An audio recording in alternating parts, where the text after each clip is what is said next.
Hi guys, जय हनुमान। स्वागत आप सभी का आपके अपने चैनल अमित आहूजा, जहां कोशिश करियर के सारे अपडेट के साथ बेस्ट से बेस्ट इन्फॉर्मेशन आप तक पहुंचाने की बनी हुई है। गाइस, जेईई मेन 2023 के इन्फॉर्मेशन बुलेटिन रिलीज होने के बाद लगातार बच्चों के बीच में बोर्ड की एलिजिबिलिटी को लेकर के जो एक बहुत बड़ा कंफ्यूजन 75% 65% की एलिजिबिलिटी को लेकर के बना हुआ है, उसको लेकर के हालांकि अभी तक गवर्नमेंट की तरफ से ना तो कोई प्रॉपरली क्लैरिटी आई है, ना वेबसाइट पर कोई इन्फॉर्मेशन है, ना कोई ट्विटर पे किसी और सोशल हैंडल पे 75 और 65% की एलिजिबिलिटी को लेकर के गवर्नमेंट का कोई अथेंटिक इन्फॉर्मेशन रिलीज की गई है। अब इस चीज को लेकर के जो पिछले 4 से 5 दिन में बच्चे परेशान हैं, कंफ्यूज हैं। इंडिया के अंदर हर कोई, बहुत सारे एडुकेटर्स ऐसे हैं जो 75% 65% की एलिजिबिलिटी को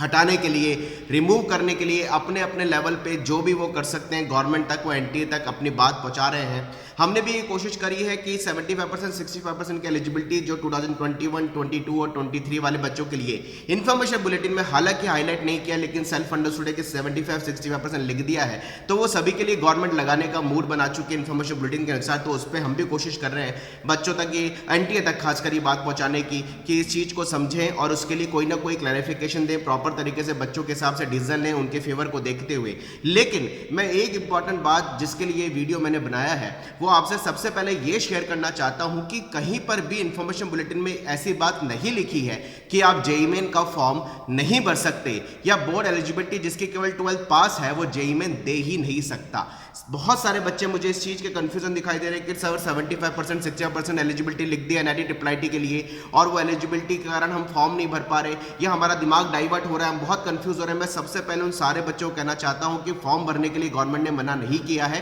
क्योंकि हर कोई बच्चा जिसका 12th पास है वो फॉर्म भर सकता है। और साथ साथ इंपॉर्टेंट बात यह है कि आपकी काउंसलिंग कब है ये आप जरूर सोचिए। काउंसलिंग आपकी चालू होनी है जून में और जुलाई में। अगर अप्रैल में जेईई मेन का सेशन 2 हो रहा है और उसके बाद में जेईई एडवांस एग्जाम मई के लास्ट में या जून में जब भी होगा वो डेट्स आ जाएंगे, और उसके भी करीबन 15 से 20 दिन बाद आपका काउंसलिंग का प्रोसेस होता है। यानी काउंसलिंग जो आपकी चालू होनी है वो जुलाई में चालू होगी या फिर जून के लास्ट तक चालू होगी, अगर ये सारी चीजें सही तरीके से चली तो। यानी अगर मैं आपको एक बात बोलूं कि फॉर्म भरते समय आपका कोई एलिजिबिलिटी क्राइटेरिया चेक नहीं होगा, एग्जाम देते समय आपका कोई एलिजिबिलिटी क्राइटेरिया चेक नहीं होगा, कॉलेज मिलते समय आपका एलिजिबिलिटी क्राइटेरिया चेक होगा। यानी जब आपको कॉलेज मिलेगा, जब आपकी काउंसलिंग प्रोसेस होगी, उस समय अगर ये सारी चीजें 75 या 65 लगी रहती हैं, पहले तो गवर्नमेंट को इस पे सोचना है, काम करना है। यानी जो काउंसलिंग का क्राइटेरिया है और जो कॉलेज में 75 और 65% की एलिजिबिलिटी का क्राइटेरिया है, ये जाके चेक होगा जून और जुलाई में। यानी 6 महीने का टाइम अभी आपके पास ऐसा है जिसमें 75 और 65% को लेकर के जो भी गवर्नमेंट तक ये बातें पहुंच रही हैं, गवर्नमेंट भी उस पर पुनः विचार करेगी,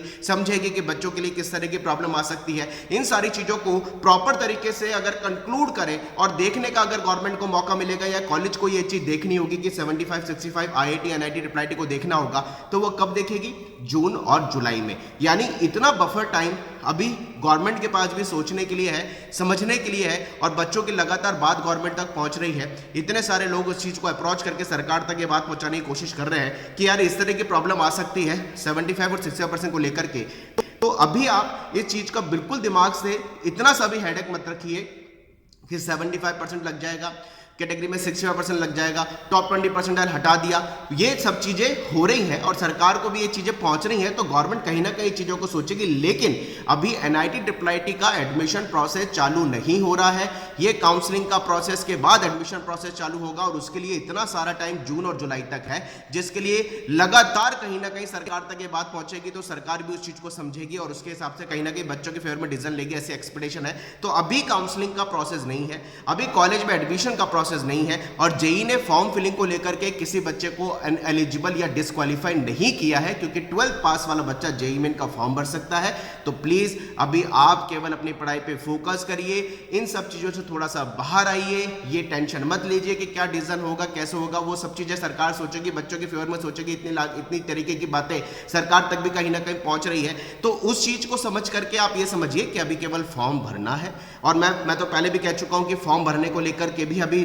हमने देखा है थोड़ी देर पहले कि करीबन 1,76,000 बच्चे जेईई का फॉर्म भर चुके हैं और ये ज़्यादातर वो बच्चे हैं जिनका या तो 12th में 75-65% है या फिर जो 2023 के अंदर बोर्ड का एग्जाम देने वाले हैं, क्योंकि उनको फॉर्म भरने को लेकर के कोई अनक्लैरिटी नहीं है, वो पूरे तरीके से क्लियर है। लेकिन वो बच्चे रुके हुए हैं जिनका 70% 65% नहीं है, उन्होंने फॉर्म नहीं भरा, या जिन्होंने इंप्रूवमेंट का फॉर्म भरा हुआ है वो भी बच्चे रुके हुए हैं, उनको थोड़ा सा और वेट करना चाहिए। करीबन मैं तो ये कह सकता हूँ वो 25 दिसंबर के बाद में भरे ही अपना फॉर्म भरना चालू करें, क्योंकि फॉर्म भरने की डेडलाइन 12 जनवरी तक है। 5 से 6 दिन बच्चे वो और रुक जाए जो बोर्ड के एलिजिबिलिटी को लेकर के कहीं अभी डिस्क्वालीफाई हो रहे हैं या फिर वो पूरे नहीं कर पा रहे या वो इंप्रूवमेंट का एग्जाम दे रहे, थोड़े दिन रुक करके फॉर्म भरे, लेकिन बाकी बच्चे फॉर्म भरे। और मैं सारे बच्चों को एक मैसेज यहाँ देना चाहता हूँ कि प्लीज अभी 75-60% की एलिजिबिलिटी को ज्यादा दिमाग में लेके मत सोचिए, अपनी पढ़ाई पे फोकस करिए, क्योंकि एनआईटी, IIIT और आईआईटी में एडमिशन का प्रोसेस 6 महीने बाद होगा, अभी नहीं होगा। और ये एलिजिबिलिटी क्राइटेरिया आपका तब चेक किया जाएगा अगर ये कैरी ऑन रहता है, और उस बीच कहीं ना कहीं सरकार के पास भी इतना सारा टाइम इन चीजों को सोच करके इस पे काम करने का,